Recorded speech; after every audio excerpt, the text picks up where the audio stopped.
How to activate Bank of Ireland credit card. So logging into your Bank of Ireland online banking account. Then look for a section related to credit cards or card management.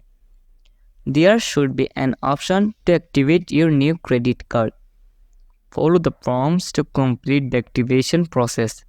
Then call the activation phone number provided with your credit card.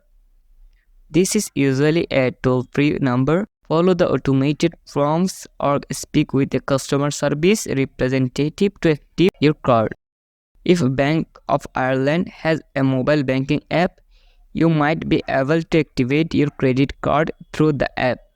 Look for a section related to card management or account service. If you prefer, you can visit a Bank of Ireland branch and activate your credit card in person.